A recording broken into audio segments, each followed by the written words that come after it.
Dios está aquí,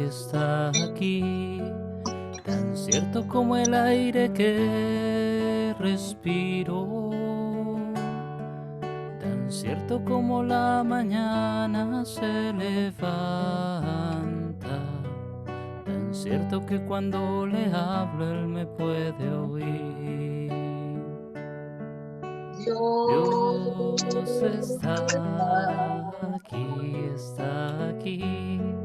Se siente fuerte su presencia entre nosotros, más fuerte y más brillante que la luz del sol. Nos manda su mensaje de amor. Llénanos, oh Señor, de ti. Estamos abiertos a tu gracia, a tu palabra. Manda tu Espíritu Santo para que nuestro entendimiento, nuestra alma, esté dispuesta a ti. Como dice el Salmo, como la sierva busca fuentes de agua, así mi corazón, mi alma te busca a ti. Danos respuestas, danos, Señor, la fuerza para seguir adelante, para identificar las debilidades, pero ante todo para ver tu rostro. Tu rostro es tranquilidad, es paz para nosotros. Permite que podamos descubrirte. Danos la inteligencia necesaria para descubrirte en medio de las líneas del Evangelio. Que esta cuaresma sea efectiva, Señor. Que podamos tomar decisiones claras y podamos convertirnos poco a poco, pero con seguridad y con pie firme, tratando de llegar hasta ti. Gloria al Padre, al Hijo y al Espíritu Santo, como era en un principio, ahora y siempre, por los siglos de los siglos. Amén. Llegamos a este Evangelio de este domingo, que es Jesús llegando al templo. Es donde Jesús voltea todas las mesas de las personas que van al templo. Lo hace antes de la Pascua. Y en el Evangelio de Juan se nos dice que él subió a Jerusalén para 3 Pascuas mientras estaba en su ministerio público. Este episodio de ir al templo en los otros evangelios está al final, como la gota que derrama el agua del vaso, y de ahí para en adelante entrará la pasión, porque entonces ya los fariseos, saduceos, sacerdotes, todos juntos ya están decididos, este tiene que morir. Pero para Juan lo tiene al principio, en el capítulo 2. Y es como Juan abriendo el camino, también poniendo una pintura de cómo estaba la religión en ese tiempo, y también nos quiere dar un mensaje a nosotros. ¿Cómo estás tú cuando comienzas un proceso de fe con el Señor? Así que vamos a tratar de caminar y de aprender, orar y de nuevo poner nuestro corazón para que se vuelva carne esta palabra. Pongo el texto.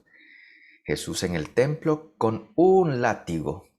Jesús llegó, no llegó con un arma, pero Jesús dice que de cuerdas agarró varias y hizo un látigo y comenzó a echar a las personas que llevaban animales, bueyes, ovejas y palomas. Y a los cambistas les volteó las mesas. Ahorita lo vamos a ver en el texto, pero es como impresionante pensar que una sola persona haya tenido la fuerza para hacer todo eso. Vamos a ver la inspiración de los evangelios entonces, y en especial Juan. ¿Qué es lo que nos quiere enseñar con todo esto? Está en el capítulo 2, versículo 13 al 25. Se acercaba la fiesta de los judíos y Jesús subió a Jerusalén y encontró en el templo a los vendedores de bueyes, ovejas y palomas, y a los cambistas en sus puestos. Haciendo un látigo con cuerdas, echó a todos fuera del templo, con las ovejas y los bueyes, y desparramó el dinero de los cambistas y les volcó las mesas. Y dijo a los que vendían palomas: quitad esto de aquí, no hagáis de la casa de mi padre una casa de mercado. Sus discípulos se acordaron de que estaba escrito: el celo por tu casa me devorará. Los judíos entonces le replicaron diciéndole: ¿qué señal nos muestras para obrar así? Jesús les respondió, destruid este santuario y en 3 días lo levantaré. Los judíos le contestaron, 46 años se han tardado en construir este santuario, ¿y tú lo vas a levantar en 3 días? Pero él hablaba del santuario de su cuerpo. Cuando resucitó de entre los muertos, se acordaron sus discípulos de que había dicho eso, y creyeron en la Escritura y en las palabras que había dicho Jesús. Palabra del Señor. Gloria a ti, Señor Jesús. Esta vez, cuando digo que leímos, quiero hacerlo de una manera diferente, dividiendo el texto. Fíjese que al principio nos da una medida de tiempo, porque nos dice se acercaba la fiesta de Pascua, y Jesús entonces sube a Jerusalén porque también él va a la Pascua. Esto quiere decir que mucha gente también va a ir, porque es la fiesta más grande de todos los judíos. Se lleva una sorpresa. Yo me pregunto, pero este solamente soy yo, Jesús ha subido todos los años. Desde pequeño los evangelios nos dicen con su familia subía cada año a la fiesta de la Pascua. Así que, ¿será que no había tantos vendedores en un tiempo y que poco a poco se fue aumentando? Queda para la imaginación, no es algo que esté en los textos, no es parte de nuestra reflexión bíblica. Pero lo que sí quiere Juan es decirnos, esta vez sí se dio cuenta. Y era lo que decía, encontró en el templo a los vendedores y nos da 3 clases de animales y luego nos habla de los negociantes, los cambistas. De una manera fuerte, con un látigo, dice el texto, empezó a echarlos, con todo y ovejas y bueyes. Y luego volteó las mesas, y es la sorpresa de Jesús, pues, y la sorpresa de aquellos que están en el templo. Tengo que aclarar que este sería como el patio del templo, lo que nosotros llamaríamos el atrio. El atrio es el espacio que está a la entrada de la iglesia, donde las personas se encuentran, donde hablan, y ahí comenzamos normalmente la celebración de la Pascua también. Bueno, pero eso es nosotros, modernos. En el tiempo de Jesús, ese espacio era gigantesco. Yo no he ido a Jerusalén, lo que he visto es fotos y mapas solamente. Pero se dice que ese templo, en ese momento, Herodes lo había agrandado tanto ese patio, que era conocido como el patio de los gentiles, que era inmenso antes de llegar al templo. Era permitido que estos cambistas y esta gente con animales estuviese allí, porque mucha gente viniendo de otros lugares para la fiesta de Pascua no se trae un animal tan grande como un buey desde donde viven. Ellos prefieren llegar y comprarlo. En todo caso, los sacerdotes o las personas que están en el templo se pueden haber dado cuenta de lo que estaba pasando porque tenían vigilantes, habían guardias del templo también, pero era un espacio gigantesco. Pero dice el texto que Jesús los echó. ¿A cuántos? No sabemos, pero es la idea principal y central que nos está diciendo, los echó a todos. Que el templo es la casa de su padre y en la casa de su padre no se permite eso.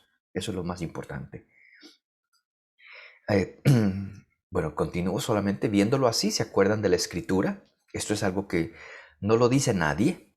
Es como una reflexión del Evangelio de Juan. Como que el narrador se mete dentro de la escena para decirnos lo que los discípulos se acordaron. También es subjetivo, porque ¿cómo sabemos que se acordaron? Bueno, pero esta es una citación del Salmo 69, versículo 9. Ahorita se la muestro más tarde.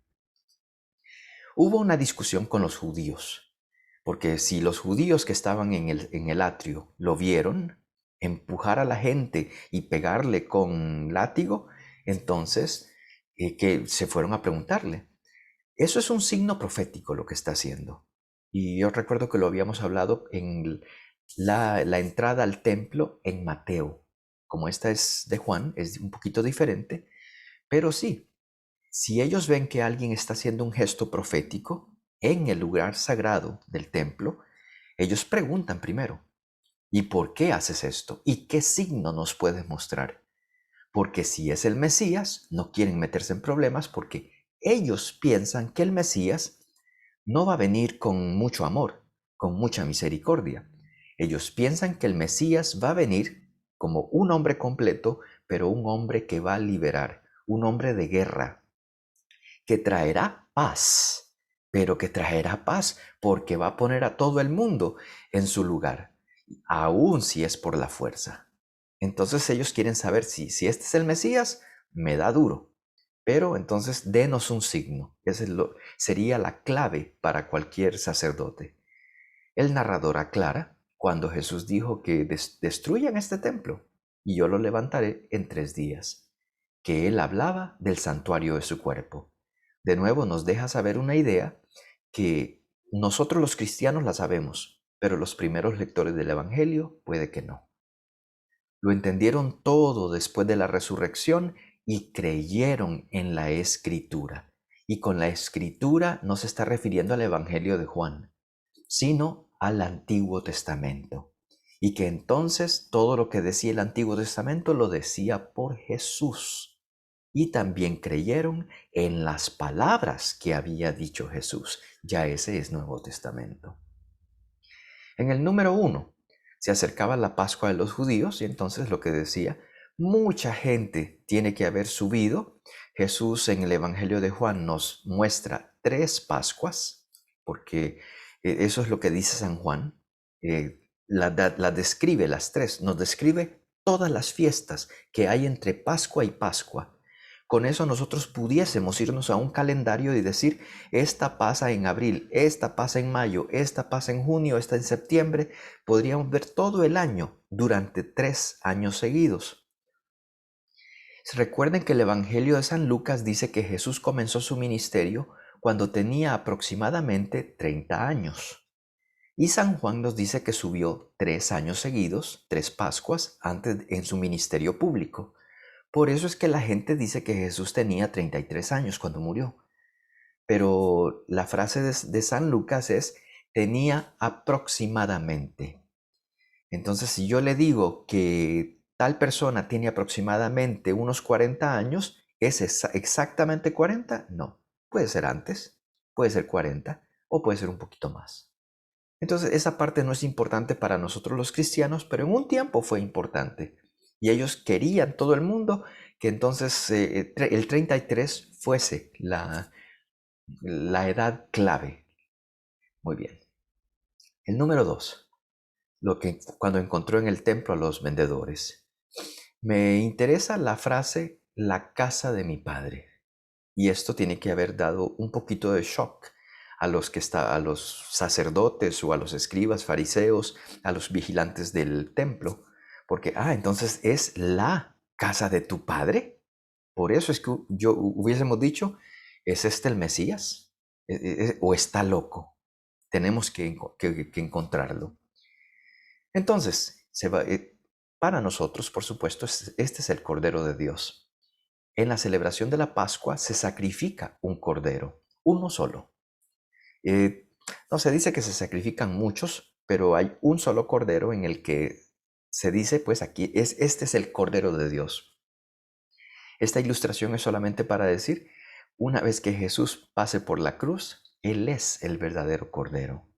Él es el que con humildad, con amor y misericordia, se aguantó todo lo que tuvo que aguantarse, pero con misericordia de nuevo, no con malos sentimientos, para poder llevarse todo a ese altar. Y el altar ya no fue como este, rojito, sino la cruz. Y en el altar de la cruz crucificó todos nuestros pecados y por eso, por sus heridas, hemos sido sanados, decía el texto. Y es para nosotros nuestro orgullo, pues, la manera como lo hizo Jesús. Muchos peregrinos en Jerusalén, el texto de Juan nos dice, nos deja saber los animales. Usted pues se imagina el tamaño de un buey. Entonces eso es un sacrificio mucho más grande y complicado, pero solamente las personas supremamente ricas pueden hacerlo. Si usted viene de muy lejos, no se trae uno. Y si usted tiene dinero, prefiere comprarlo. es un lujo de nuevo. Las ovejas también son caras, pero son más asequibles para las personas.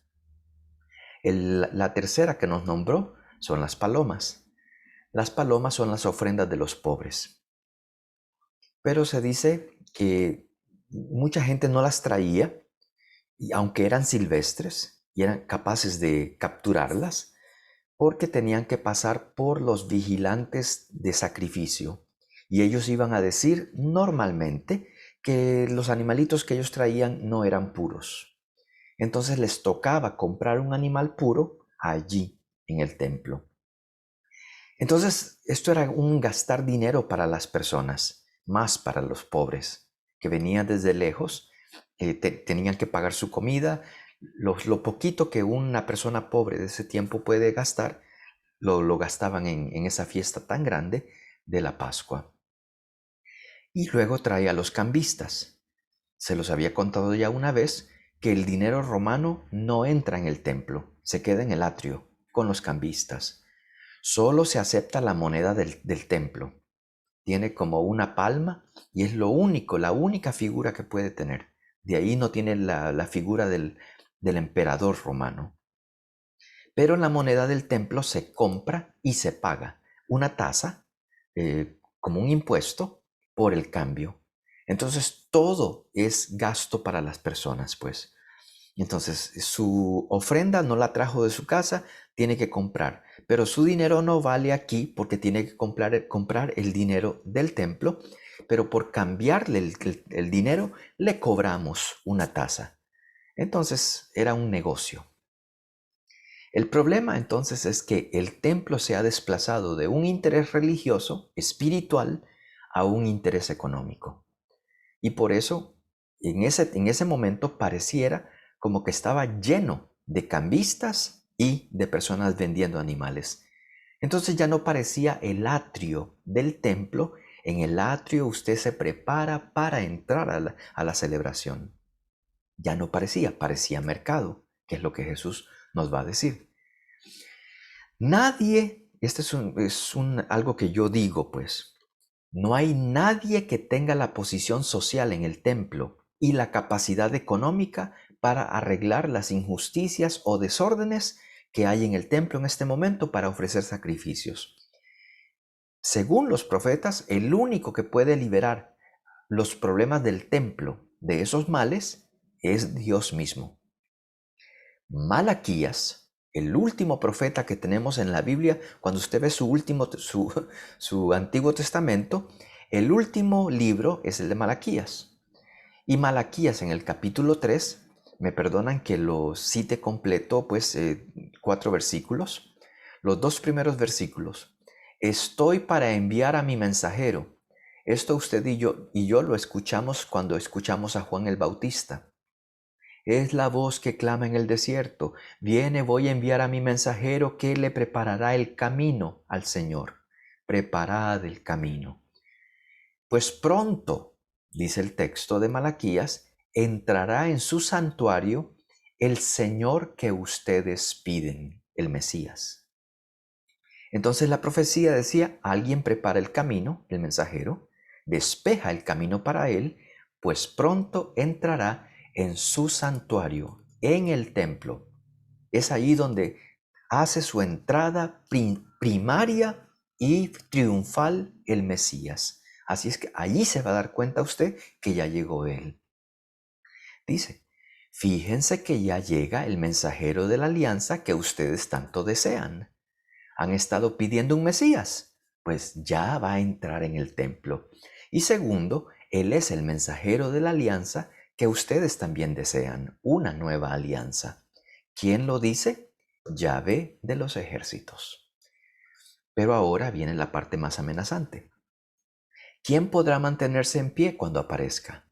Nadie va a ser justo. Él es el justo, Él es el enviado, el Hijo de Hombre, que es del que se habla en la Biblia. Pues Él es como fuego de fundición. Para nosotros eso es bonito porque los pecados se nos derriten. Es como la lejía que se usa para blanquear. También es esperanzador para nosotros, pero de nuevo, como el Mesías es una persona que pretende traer paz. pero también un poco de paz a la fuerza, al principio es para vencer a todas las potencias extranjeras, para que entonces se declare la paz en Israel y que se dedique el templo completamente nuevo, para que ahí sí sea la adoración que sería en espíritu y en verdad. Pongo a Jesús porque ahí es donde entra es el látigo y el enojo y el empujar los animales fuera, es el acto profético que está haciendo Jesús, que se asemeja, se parece a lo que decía Malaquías. Segunda parte de esos otros dos versículos. Va a purificar a los hijos de Leví, a estos son los sacerdotes, y los va a refinar como con la plata. Como el oro y la plata volverán a ser auténticos y dignos de ofrecer a Yahvé la ofrenda como es debido. Entonces ahí sí el sacrificio puede ofrecerse y ser recibido por Dios porque ya están purificados. Para eso es que sirve el Mesías. Entonces Yahvé aceptará con gusto la ofrenda de Judá y Jerusalén. Muy bien, esto de nuevo está en Malaquías. Entonces ellos ya esperaban que alguien entrara en el templo y que ellos lo tenían que reconocer. Repito simplemente aquí que los hijos de Leví son los sacerdotes y los trabajadores del templo que necesitan una purificación. Solo en ese momento los sacrificios serán aceptados de nuevo. Ante tal reacción, cuando Jesús empezó a voltear las mesas, decía, el narrador nos cuenta que el celo de Jesús era como el del Salmo, Salmo 69:9, porque el celo por tu casa me ha consumido, dice el salmista, y los insultos que te injurian han caído sobre mí. Es lo que estoy viendo es un insulto para ti, Señor, pero me cae a mí, porque yo soy tuyo, yo soy tu hijo. Así que lo que digan y hagan mal de ti en tu templo, a mí me cae. Yo lo siento en carne propia, aunque te lo estén dirigiendo a ti. Soy uno contigo. Por eso el celo por tu casa me consume. Nunca se imaginaron que en ese celo, el desorden que Jesús haría en el templo en esa ocasión. Ahora por eso pongo aquí, les queda la duda. ¿Es que será Él el que viene enviado de Dios, del que hablaba Malaquías? No pueden rechazarlo, en teoría. Pero aclaro aquí, todos sabemos que terminará muy mal para Jesús, pues ellos no quieren cambios y Jesús se vuelve una amenaza para todo el sistema religioso. Y parece que el sistema religioso es más importante mantenerlo pues tal cual está. Valió más el deseo económico que el deseo de Mesías. Número 3. Los judíos entonces le replicaron a Jesús diciéndole, ¿qué señal nos muestras para obrar así? Decía, pues, si has hecho esta actitud, se nota que o eres profeta o eres el Mesías. Danos una señal entonces para validar lo que estás haciendo. La respuesta de Jesús es extraña. Destruid este templo y en 3 días lo levantaré. Por supuesto que ya tenemos nosotros la visión explicada, que hasta el narrador la pone después, pero él no hablaba del edificio, él hablaba de su cuerpo. Y los judíos le contestan el esfuerzo físico que se ha tenido. 46 años. Ahora quiero aclarar lo del celo. El celo que caracteriza a Dios y por ende a Jesús es el celo de una persona que es cuidadosa, una persona que es detallista para cuidar algo, esmerado, meticuloso, observador, entusiasta, afanoso, ardoroso, porque se siente orgulloso de su creación. Entonces la cuida con mucho ahínco. Todas esas cosas que requieren detalle es lo que decimos nosotros, es el celo de Jesús por las cosas de su Padre. El deseo de bien de parte de Dios para nosotros, Dios Padre, para nosotros, es grande. Dios quiere lo mejor para ti y para mí. Ese es Dios. Dios, si Dios se pone a negarnos cosas, porque a veces uno dice, ay, Dios no me quiso dar tal cosa, es que tal vez estabas pidiendo mal, tal vez no es lo que era la voluntad de Dios, porque Dios ya quiere darte y darte vida en abundancia. Ese es el deseo de Dios, que tú vivas. ¿Es que el Señor quiere la muerte del pecador? No, lo que el Señor quiere es que viva y que se convierta, dice el texto, porque Dios siempre quiere donarse para que haya más vida. Ahora, si Dios es positivo, cuidadoso, afanoso, observador, en nuestra dirección, decimos nosotros, el deseo y el respeto a su Padre por parte de Jesús es también muy alto. Y es lo que sería la verdadera religión. Y lo hemos visto en la transfiguración, esa es la verdadera religión, dejar brillar a Dios en sí mismo y que la gente vea a Dios. Bueno, pero al sacar a los mercaderes, Jesús implícitamente está criticando a los administradores. Les está diciendo, ustedes dejaron entrar lo que no debió jamás haber entrado al templo, el dinero. Y piense usted en los males de la iglesia católica, cuando se vendían las indulgencias, cuando el dinero se vuelve la cosa más importante, cuando más que la evangelización pensamos en el dinero, perdemos el norte. Perdemos la capacidad de evangelización, porque el dinero se vuelve una carga, y una carga para aquellos que evangelizan es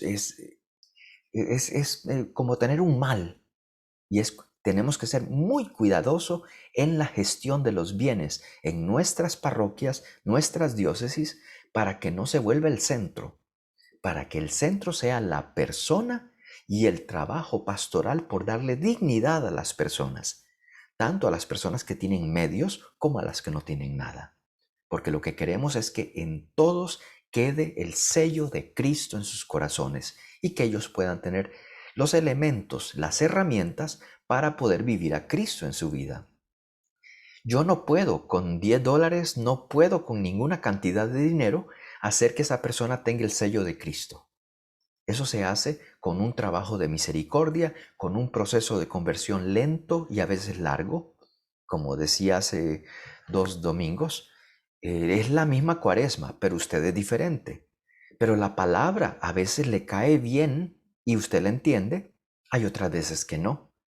Y a veces va más lento o lenta en el proceso de conversión y de entender la palabra del Señor.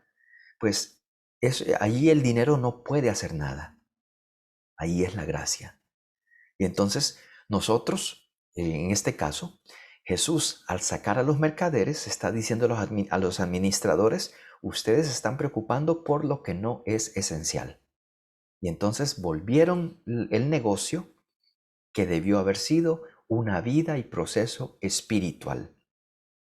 Quienes ahora preguntan, ¿qué señal nos das? Vuelvo a repetir lo que dijo Jesús. Destruyan este templo,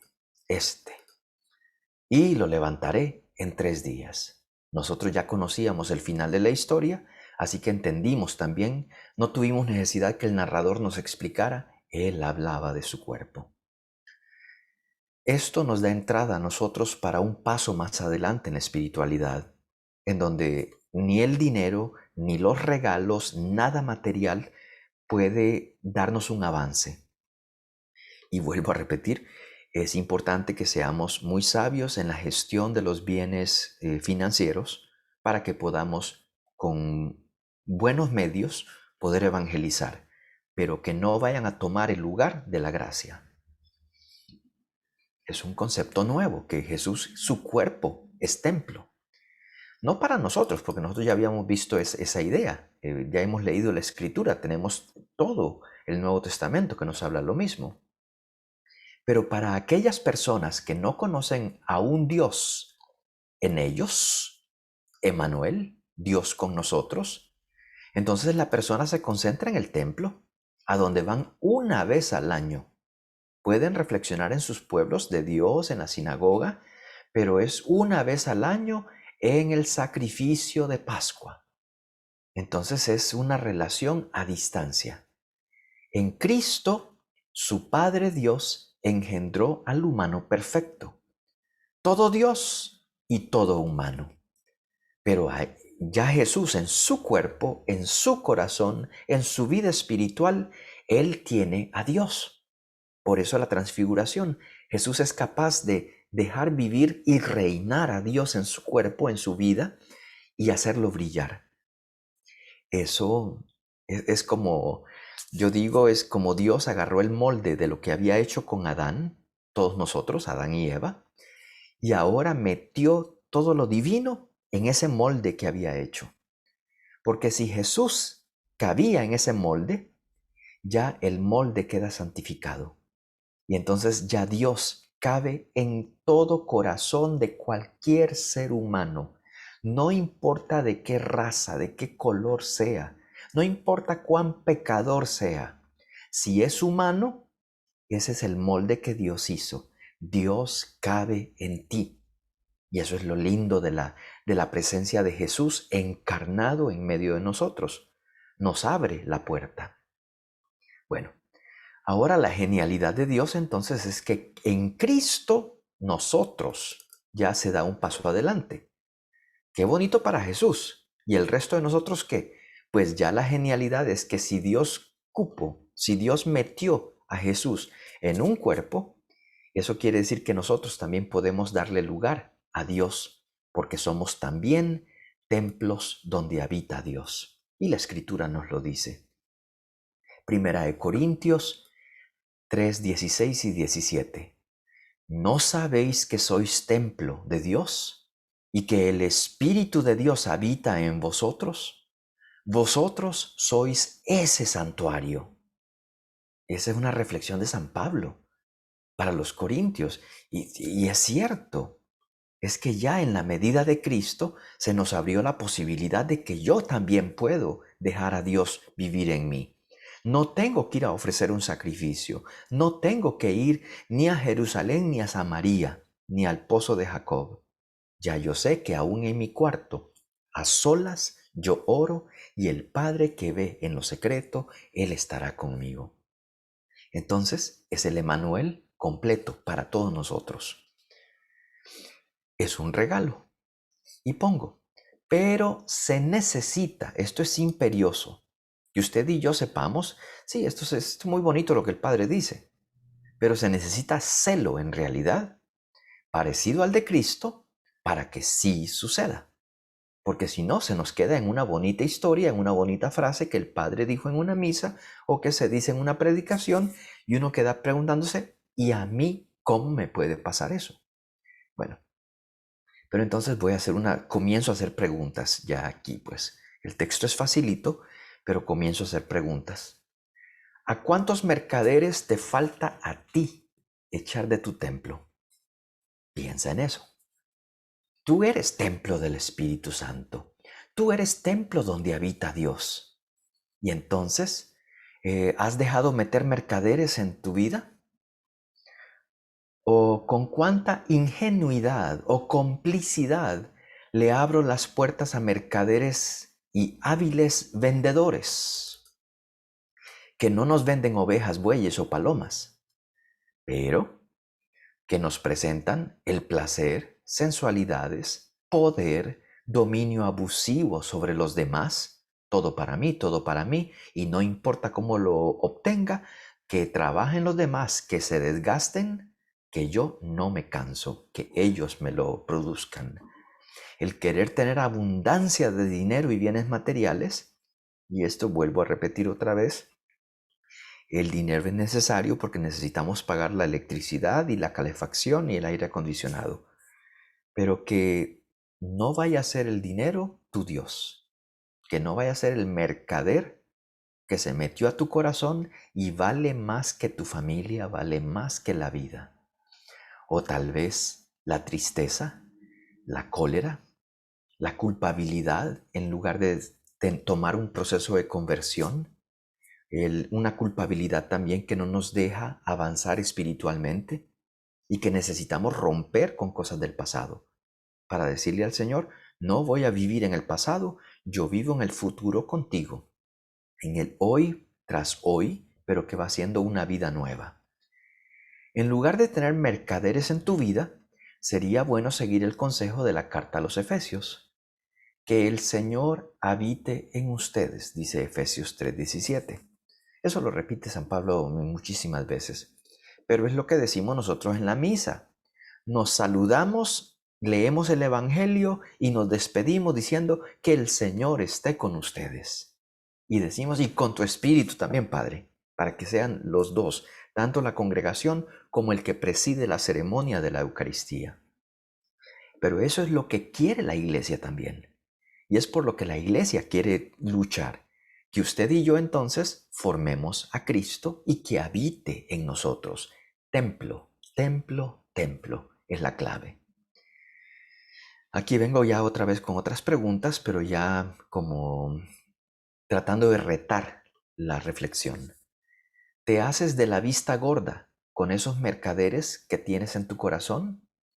¿Te haces como si no existieran? ¿O ya te acostumbraste a que estén en tu templo? ¿Permites que estén los mercaderes en tu vida de familia, en todo lo que haces? Y ya dices, es que así soy yo, ya que se puede. Ya el loro viejo no aprende a hablar. ¿Te parece inevitable? Pues fíjate que no debería ser. ¿Qué hacer? Primera de Corintios 11:28 nos da una clave. Y el capítulo 11 de la carta a los Corintios es donde San Pablo nos habla de la Eucaristía.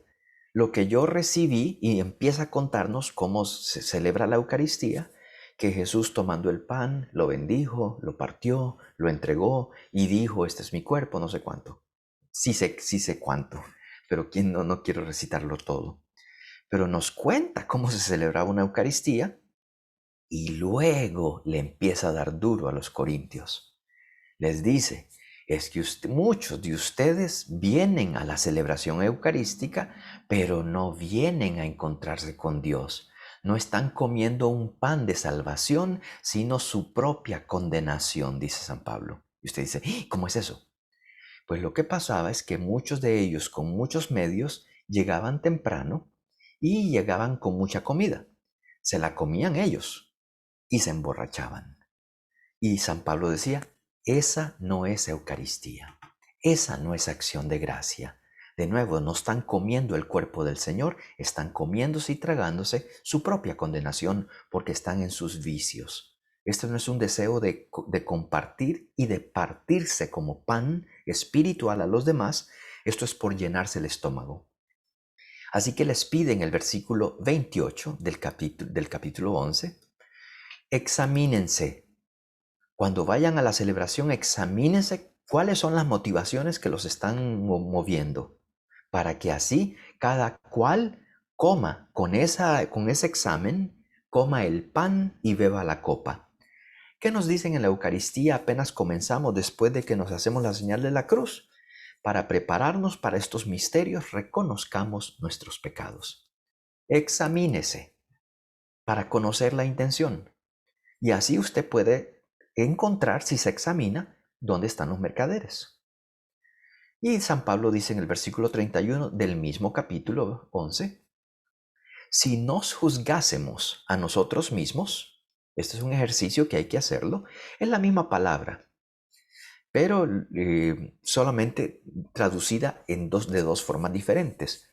Juzgar es eso, examinar y decir, esto no está bien. Entonces, si nos juzgásemos a nosotros mismos antes, entonces no seríamos juzgados ya por las circunstancias o por el Señor. Que el Señor Jesús diría, tienes muchos mercaderes. Ese templo tuyo está lleno de mercaderes y de poco cuerpo de Cristo. Sería duro.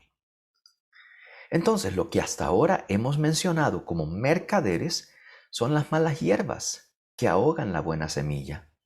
Y la buena semilla, tú la conoces, tú la recibes, tú sabes que es buena semilla.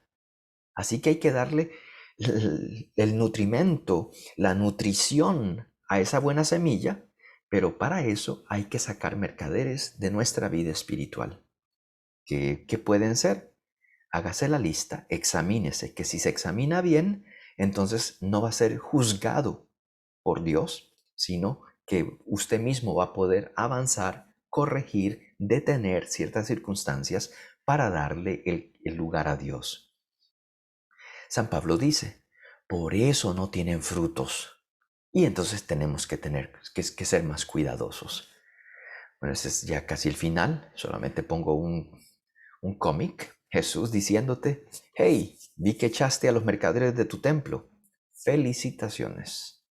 Eso sería para nosotros genial, pues que pudiésemos hacerlo las veces que sean necesarias.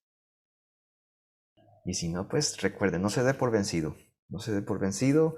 Si tiene muchos mercaderes, no vaya a decir entonces de qué sirve que yo. Tranquilo. Dele las riendas al Señor y poquito a poquito nos vamos entrenando cómo darle a un mercader, decirle no hoy, fuera. Nadie puede convertirse de un día para otro. Si fuese así, sería una conversión ficticia. El proceso para cocinar una buena comida es lento. El niño no se vuelve adulto de un día para otro. Es día con día, día con día. No le pierda la paciencia a la oración, no le pierda la paciencia a la devoción. A los demás no se deje quitar la paz, no se deje quitar la esperanza. Adelante.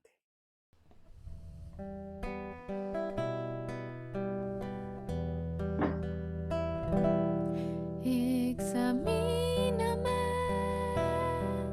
oh Dios, y conoce mi corazón.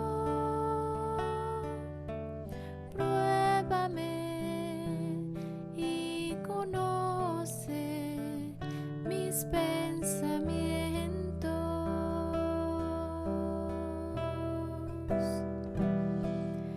Y ve si hay en mí caminos de perversidad. Y ve si hay en mí caminos de perversidad. Y guíame por el camino eterno. Y guíame por el camino eterno. Y guíame por el camino eterno. Gracias Jesucristo por nuestro cuerpo, nuestra vida, nuestras familias, de dónde salimos, lo que somos hoy. Somos templos también, gracias a ti. Y Señor, queremos llevar a la altura de tu dignidad nuestras vidas también. Nos cuesta y tenemos mucho lastre, pero sabemos y confiamos y tenemos paciencia en tu gracia. Poco a poco, Señor, te damos más lugar, porque hay muchas distracciones en el mundo y a veces las sentimos como que son urgencias, pero más urgente es que mi corazón sea tu templo. Mi vida como sacerdote, como esposa, esposo, como trabajador, lo que seamos en la vida, será mejor si te tenemos a ti. Fórmate, Jesús, en nosotros. Gloria al Padre, al Hijo y al Espíritu Santo, como era en un principio, ahora y siempre y por los siglos de los siglos. Amén.